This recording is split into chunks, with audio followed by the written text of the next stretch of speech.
it's nothing for me. I am young. I still have the opportunities, but to help people who are here in danger or help people who are here and needs help, I can change his life literally with that. And it's not a big price for that. Yeah, and actually that's the point. That's the point, not seeing the problem, seeing the solution, and the most important thing, not thinking about a lot, not just writing articles, not just feeling sorry, action. And that's the point what scouting is about, the action. Yeah. Because we're doing something and not just talking about. What's good, dear Dovies? Welcome to another entry into the diary of volunteers on Earth. Today about volunteering in a war zone, specifically in Ukraine. I had the privilege to talk to András, a fellow scout from Hungary, and András and I, we met at an international scout camp called Roveryway. Before we jump into the interview, I just want to briefly give you some context of what I was doing there and what Roveryway is. So it's an international scout camp, as I mentioned, for 16 to 22-year-olds, and this time it was held in Norway, in Stavanger to be specific. And I was there as part of the international service team, and I also hosted the podcast for the Roverway, which was called Roverpodden, which was super fun. I had a really cool team and some really cool co-hosts. We had a lot of fun recording. If you want to check that out, you can do that and find out more about what Roverway is. If you are an avid listener of Dove, then I don't have to explain to you what scouting and guiding is, one of my biggest passions. And I also had the pleasure to do the voiceover for the Aftermovie for Roverway. And because the film team and the photo team and the whole marketing and communications department was amazing and did an amazing job, I'm just gonna show you that video clip right now, and then we're gonna jump into the interview.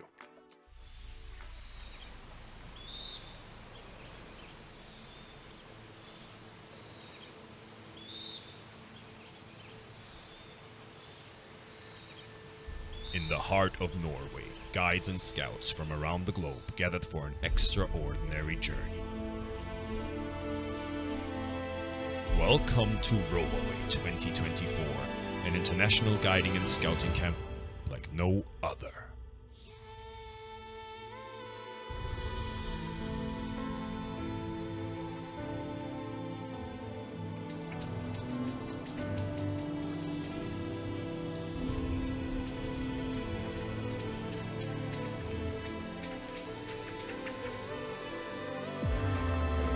This was where adventure met culture, where the spirit of guiding and scouting became reality, and where memories that will last a lifetime were forged. Together, united only by our shared passion for discovery and growth, we embarked on paths unknown.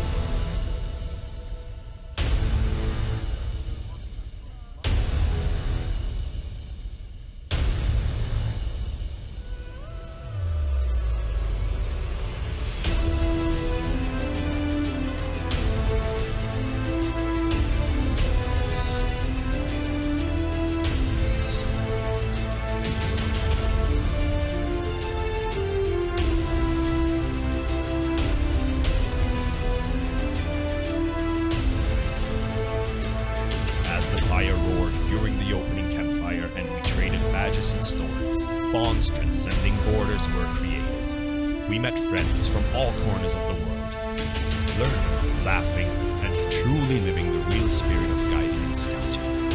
Every moment, every exchange, every interaction made our world more connected.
journey approaches its end, we leave with our hearts full of pride and our minds full with knowledge. We are now guides and scouts that have experienced something truly north of the ordinary. Each time we opened our hearts, we've created lifelong souvenirs that will echo through time.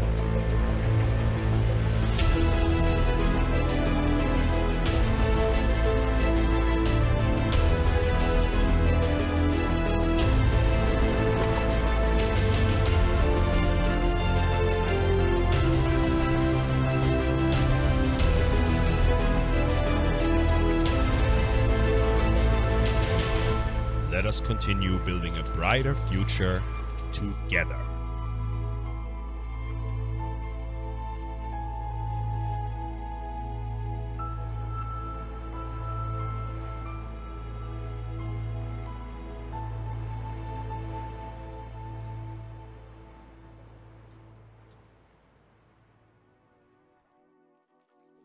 So if you're not a scout, or if you have nothing to do with scouts and now you're thinking, holy shit, that looks amazing.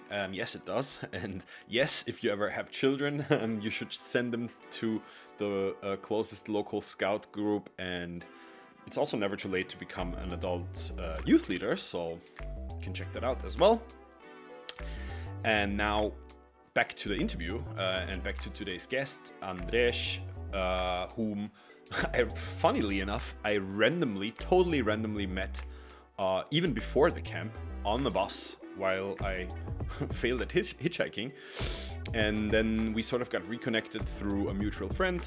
I shouted him out in the podcast, but shout out to Pumpy again. And he has an amazing story. He did some amazing stuff, really brave, really courageous. And that's what he's going to talk about, because when Russia invaded Ukraine back in 2022. Wow, I hope I'm not mistaken. Yes. Back in 2022, he didn't even blink with an eye and just went to Ukraine to help out. And this is what he's going to tell us in more detail now in this, what I think is really one of the most powerful Dove episodes so far. So I hope you're going to enjoy it. I hope you're going to find it exciting and interesting, and hopefully also inspiring. And without further ado, I give you András. Yeah. András. So András from Hungary is here with me today. And guys, as you can see, we have a much more professional setup than normally. Normally I record with like little microphones that you can put here so I can use them on my travels. But because I'm here with András at Roveryway 2024, where we also host a podcast, I'm just using the podcast setup, obviously, because there's some, it makes sense. It's already set up. And thank you so much for taking the time. You just came from an activity straight to here. Yeah. So what were you guys up to in Stavanger? We were in the Stavanger Museum with my Hungarian patrol and with some Portuguese friends. Mm-hmm. It was fine, but you know, I can go back every time. Public transport is fine. The buses are quite fast to take you into the city. You can move it a little bit closer, I think, to your, like the whole thing. You can just, yeah, exactly. Because when you're looking over here, then, yeah, this is better. Yeah, okay. Cool. And I actually ran into you already randomly on the bus on the way to, where was it? Kristiansand, I think? I was going to Grimstad and you for something else, but yeah. So András is a participant at Roveryway and you had your path there, right? Maybe we should explain what is Roveryway and what is a path. So Roveryway is an international scout meet specialized to rover age group. It's from 16 to 22, if I am correct. Yeah. And a path, it's, if I see it correctly, it's a team building session before the main camp with literal groups. Mm-hmm. And with a little bit more unique experience. So every path is a little bit different. For example, mine was about canyoning in the fjords. Oh, that's awesome. Yeah. Really cool. How was your experience? It sounds super exciting. Yeah, it was really nice. After Hungary, where it's right now really, really hot, it was just refreshing to be here. And flat everywhere, right? Almost in Hungary. Yeah. Most of the parts, the puszta, as the Germans call it, Well, it was really good. everyone was really nice. It was nice to know other nations, other cultures. In my pet was a Greek patrol, a German, 2 Italians, and a Portuguese. Wow. And of course the Hungarians. So it was a really international team. It was really fun. And of course Norwegians, the pet leaders. Yeah, and it was interesting to see literally everything. So the equipment, who they cook, what is his temperature. Would you say that in your Hungarian scout life, you're also quite an adventurous person, or how's your group set up there? Is it in a city? So I coming from the agglomeration of Budapest. It's my team. It's a little team, so we can do really cool stuffs. Not so adventurous, but really unique. For example, we have a Lada Niva.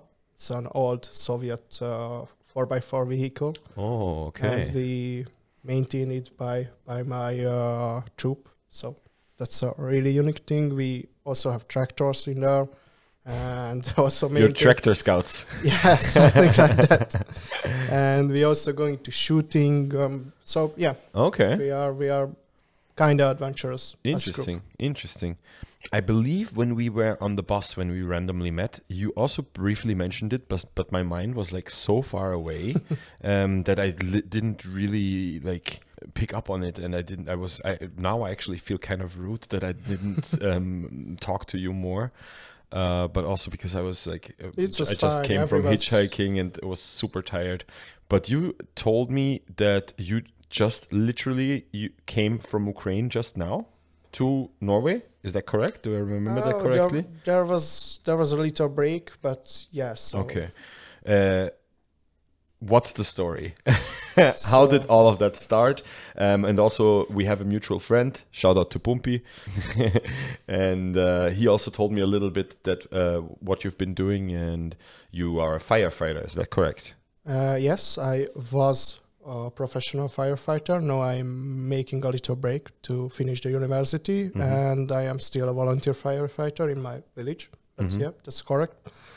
So everything started in the second day of the Russian-Ukrainian war, and as I said, I living in the agglomeration of Budapest, and I going through one of the main train stations. And I just said many of refugees are coming, but thousands in every hour, and there was a big chaos. Nobody knows about anything. So what's happened? It's true. The Russians really invaded Ukraine. What's going on? And you see the faces, hopeless. You see people whose life is in a baggage, literally. Yeah. And I was going home from the university, and I just go back from the train, and I think, I am scout, I am firefighter, I can do something, and just hop in the middle of this chaos and try to organize something, try to help with the officials, the Hungarian Katastrophenschutz. There, but Katastrophenschutz is a German word. Yeah, so people are listening to this in English, but it's basically like emergency civil defense. Civil defense. Okay, that's the translation. Yeah. But they was outnumbered. They wasn't really prepared for that. But you cannot really prepare for that. So yeah. And in that night, I was there for 2 days. Without going home, just helping. My mother called me many times, but I was too busy. So you just dropped anything and went completely out of your daily routine for 2 days to help for 48 hours straight. Yeah. That's insane. I sleep somehow. If I may say so. But that's crazy. Wow. Yeah. And after that, I was thinking, it's good to help people, but I can do a little bit more because, as I said, we have a 4x4 vehicle. I can kind of use more specific jobs. So I was thinking about that, and one of my friends just sent me a text. Hey, András, can you go with us to Zakarpacie? It's a region in Ukraine, the Hungarian border, because we have a lot of refugees there, and we cannot manage it. They need clothes, etc., etc. So at the third day, I did my first route to Ukraine. And after that, I meet there the Maltesers, and that's how the story started. Wow. So can you just give us like a little insight? How does it run down when one decides like, okay, we're going into somewhere where we're expecting to be a war or a war zone, fighting going on? Like in those moments, how do you feel? Like, is there just so much adrenaline that you don't even think about the consequences, or are you like scared and you just ignore it, or how does that work?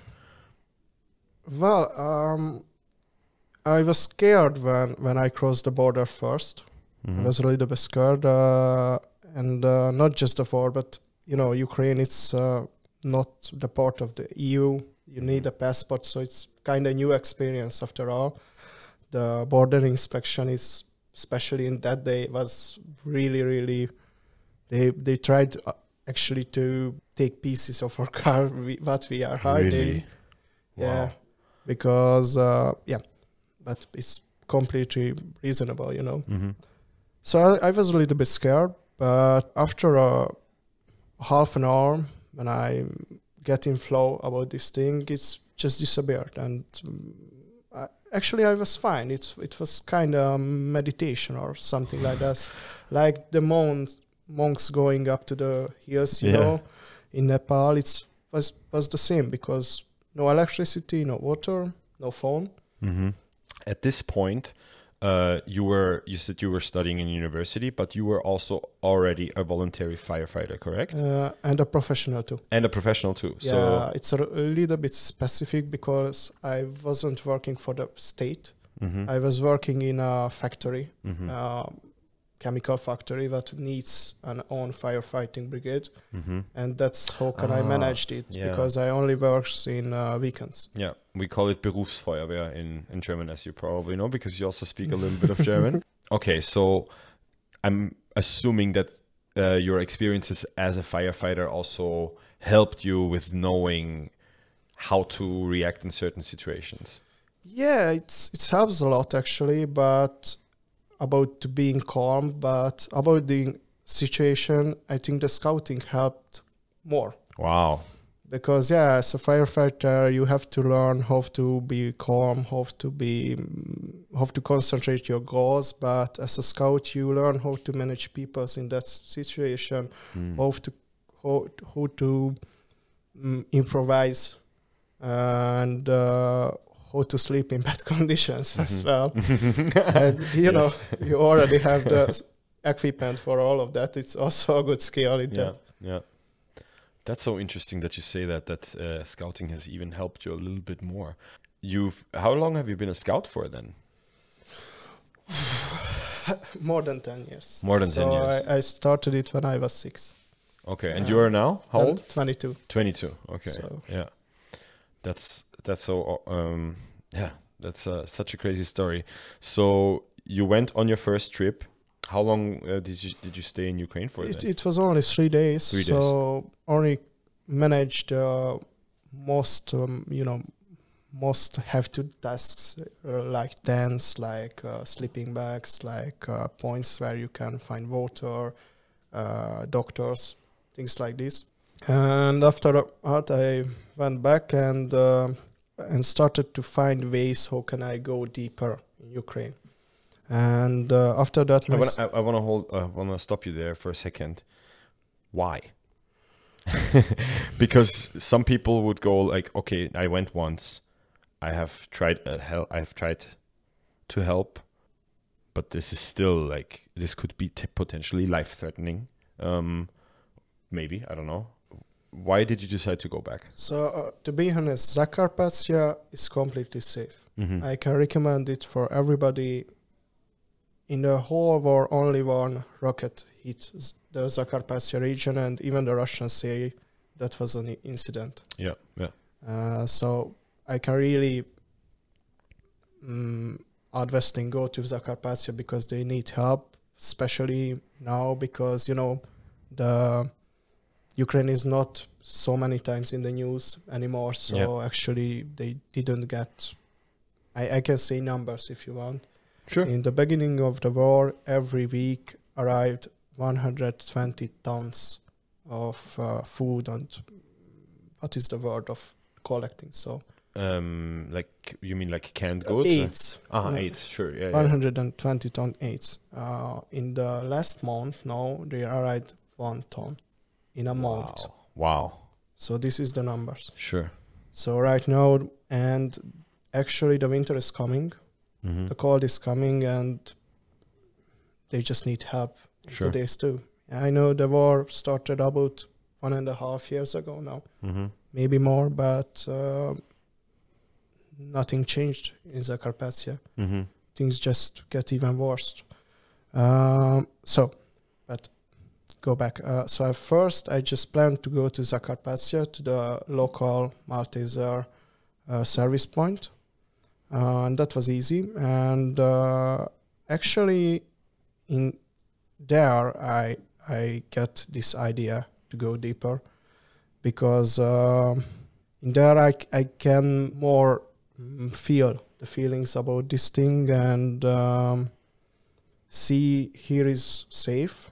And to be honest, I was a little bit egoistic too, and I can do more, just use forklifts and do these basic things. I mean, that job is good for everyone, and I have a knowledge that I can use for things that have more impact. Yeah, something that's more specialized and more specific.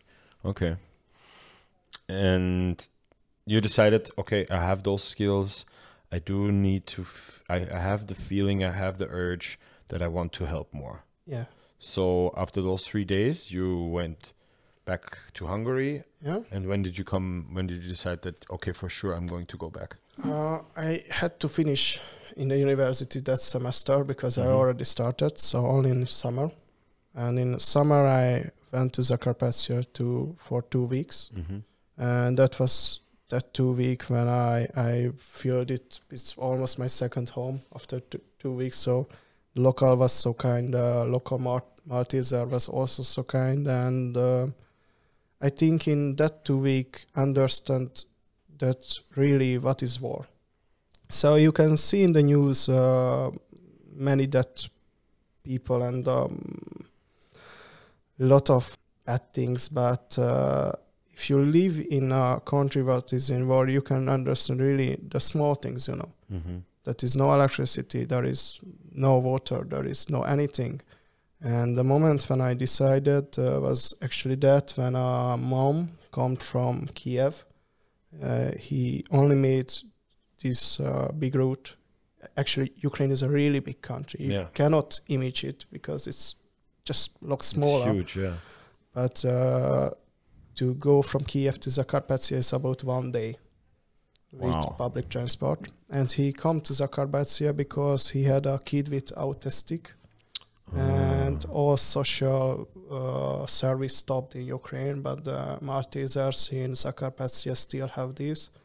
And, you know, I was there and he realized it's not just a rumor, it's not just a legend, but the Maltesers actually can help with this kid who was get no help after the war started. For the autistic kid, is you know it's like hell, and he just started crying because of it, and that was the point when I decided, okay, I want to be here, because it's just more important than okay, I can finish the university after a year.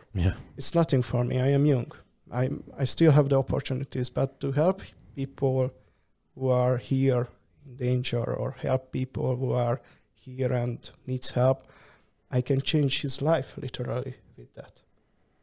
And it's not a big price for that.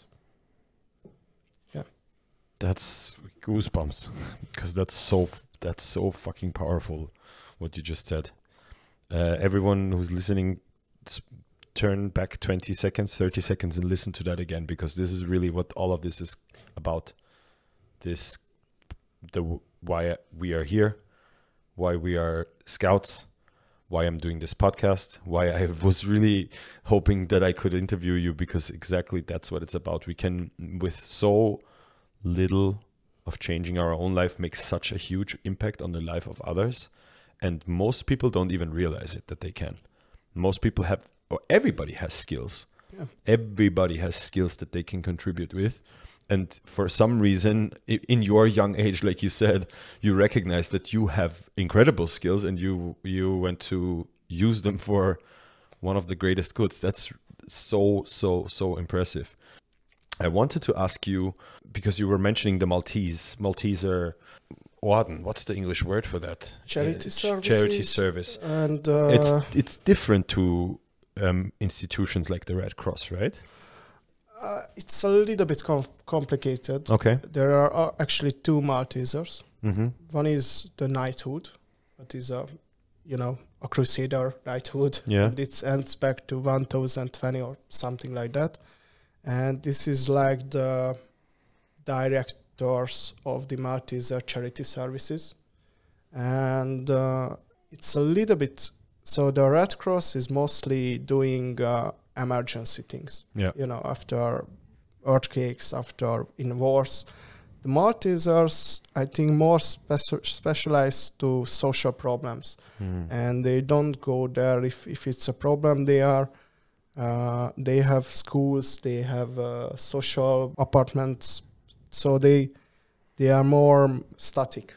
So they have points, they have less flexible, you mean? Or they have also services like the Red Cross, but it is just a little part. Sure. Less flexible, we can say that too, but they are also can help in social situations where the Red Cross doesn't really help, to be honest. Sure. It's a different kind. Yeah, exactly. And it's fine. So it's not actually an accurate comparison, or it wouldn't be accurate. Yeah. It wouldn't be accurate to compare them, even though maybe in the minds of many people, including myself, it's kind of like, oh yeah, both charity are service, charity service, exactly. But it's different. Interesting.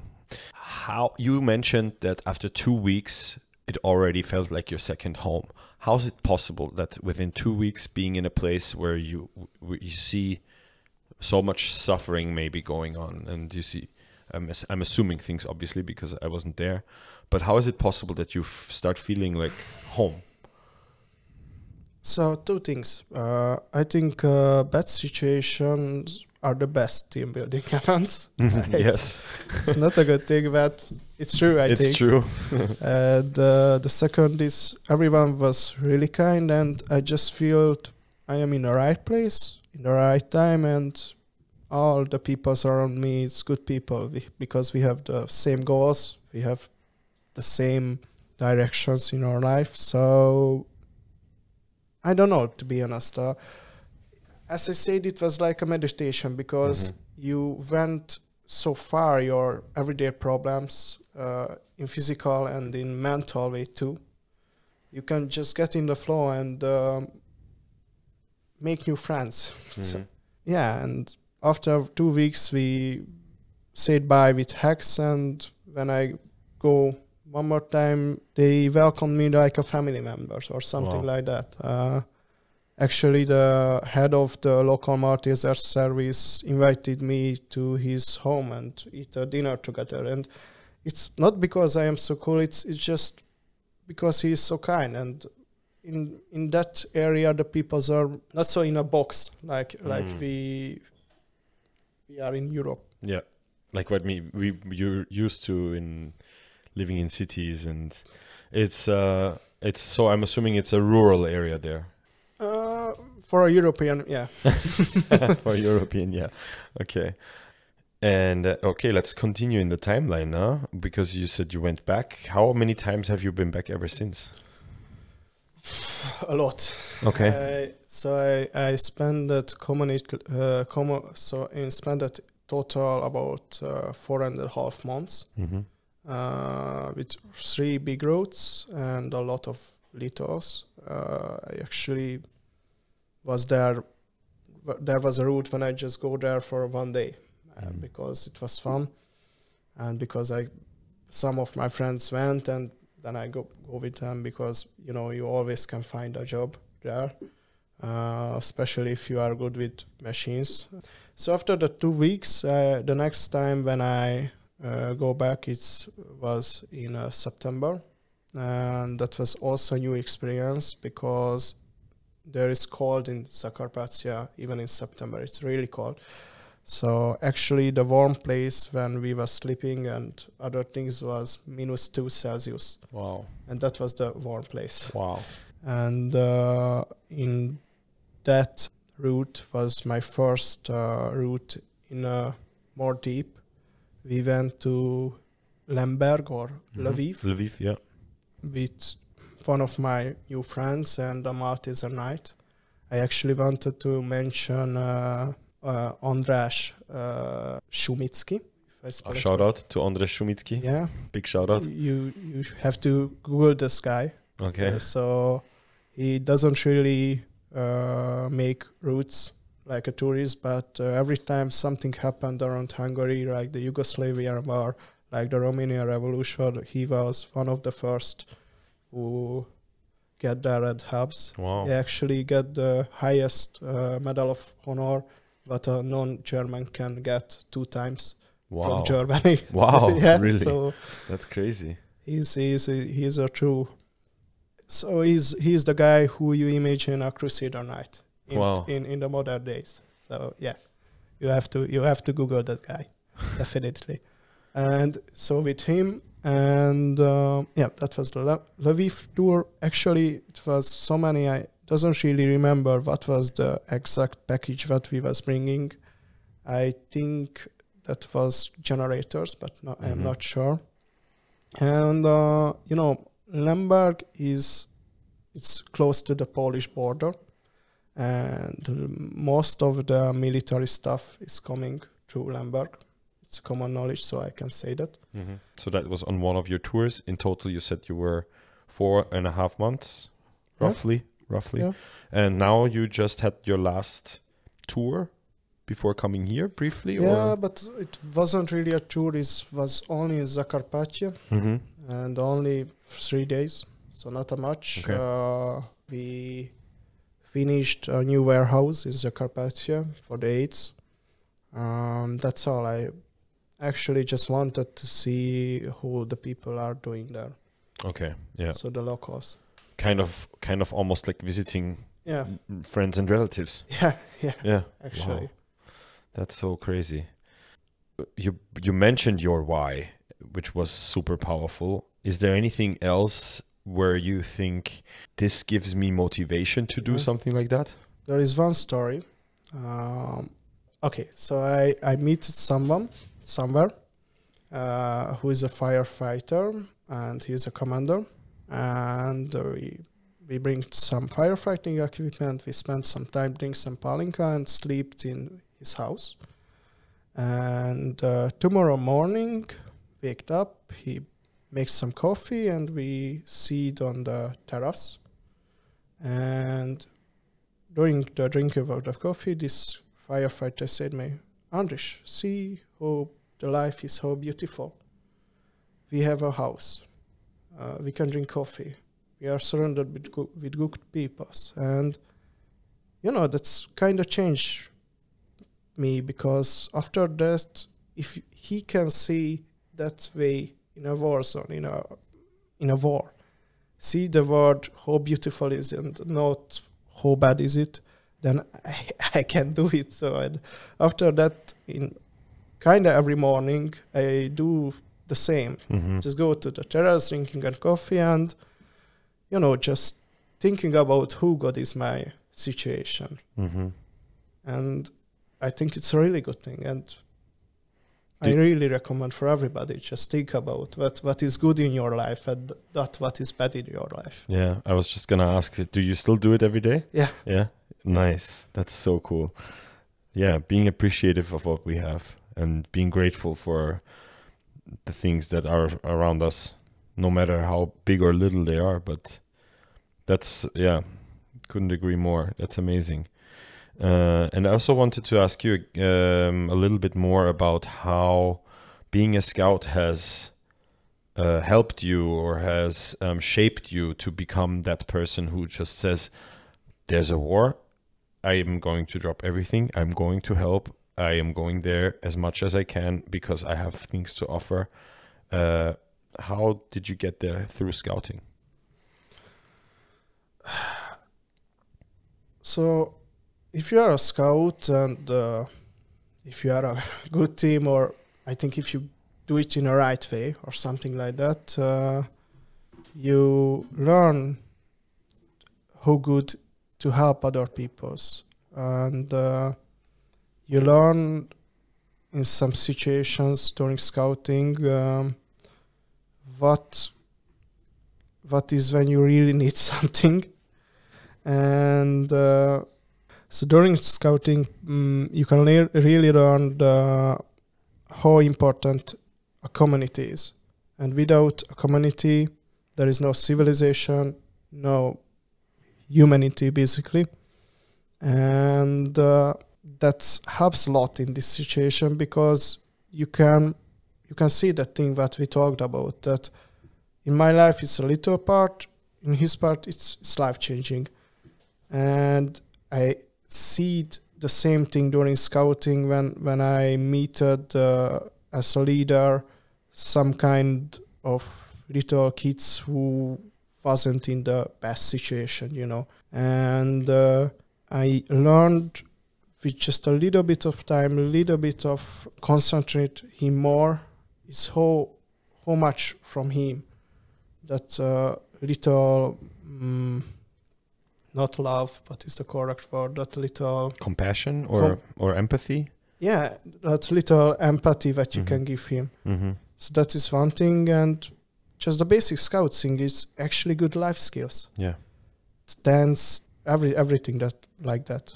And the knots and the pioneering and knife skills, being able to make a fire with wood. All that sounds super simple, but it is. And not really in that way, actually, you use knife, but you learn the imagination that with creativity and with so little and basics things, how much things can you build? And that gives you some kind of courage. Yeah. Because you know that you know that in certain situations you're not screwed. Yeah. You know that you have tools, you have skills that you can use to get you out of a tricky situation. And also for me, I oftentimes think about scouting when, I don't know, people have mirrored me or told me, yo, Jakob, you're quite good at thinking out of the box, for example. And I'm like, yeah. It is because of that. Yeah. Like not only, but for sure. It has such a big impact on just thinking out of the box, creative thinking, solution oriented thinking, not focusing too much on the problem, but focusing on how can we solve that problem. And when you're here at a great scout camp with 6,000 people, of course there's gonna be many problems, as you know, as we all know. Whoever has been to scout camps before knows that there is going to be problems, but you can bet your ass that within minutes there's going to be people there trying to solve those problems, and that's amazing. Yep, and actually that's the point. That's the point. Not seeing the problem, seeing the solution, and the most important thing, not thinking about a lot, not just writing articles, not just feeling sorry. Action, and that's the point. What scouting is about, the action. Yeah. Because we're doing something and not just talking about. Yeah. That's amazing. That's actually a very, very beautiful way to end this story. But I would like to give you the opportunity, if there's anything else that we haven't touched upon now and that we haven't talked about yet, that if you feel like sharing, this is the moment. I only want to advising send more aid to Ukraine, because they really need it. And if somebody wants to volunteering in Ukraine, Zakarpacie and Beregszászi Máltai Szeretett Szolgálat, I think we can put it in the description. Sure. Yep. Have an opportunity. So just go there and they will be happy. Awesome. I always finish the podcast with 2 questions. Every episode are the same questions. And the first one is, and I'm very curious to hear your answer actually. You can write a letter to anyone in the future, in the past, in the present, a real person, a fictitious person, doesn't matter. Who would you write a letter to, and what would roughly be the content? Well, it's a really hard question. It is. The second one is easier, I promise. Maybe I will write for myself to the past and say something like that. You are not alone, and everything will be fine. Wow. Wow. Amazing. The second question is easier. What's your favorite bird? Yellowhead sárga fejű királyka in Hungary. Okay. It's a really small bird, but I love them. All right. We're going to have to look it up later what the English word for that is. András, thank you so much for your time. This was probably one of the most powerful episodes I've ever recorded on this podcast. So I really appreciate it. And I mean, I don't think you needed a pep talk from me, but you're doing amazing stuff. And it's so, I hope that you inspire all the people around you, and I hope that you continue everything that you're doing. So really appreciate it. For the opportunity. Yes. That's a wrap, you guys. See Bye. you. So that's it. That was the conversation with András about volunteering in Ukraine. It ran a little bit shorter than most of the other Dove podcasts, but mostly because he was still in the middle of doing activities with his friends and his patrol. And yeah, there was also a lot of other things going on. I still hoped that, you were as inspired as I was. I had multiple goosebump moments. If you did, for sure, drop it in the comments, and what you found interesting about his story. If you have any more questions, also feel free to reach out. And yeah, this is about it. I'm not even going to attempt to pronounce the bird that he named in Hungarian, because I'm just going to embarrass myself. In English, however, it's called a gold crest. And the scientific name is also really cool. I think it's called Regulus regulus. And this is what it sounds like.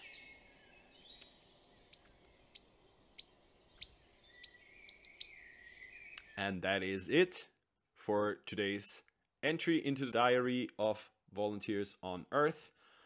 As always, please make sure to subscribe the YouTube channel. Make sure to give us a rating on Spotify, follow along on Instagram or on Facebook or wherever. Tell your friends and family about it. Tell your scout friends about this podcast. I'm hoping, well, no, I'm not hoping, because this is actually only part 1 of 2 podcasts that I recorded at Roveryway. There's going to be another one, which is also going to be super interesting, a little bit more on the funnier side of things, but still super cool. So yeah, until next time, thank you for your attention. Much peace, much dove, much love. Jakob.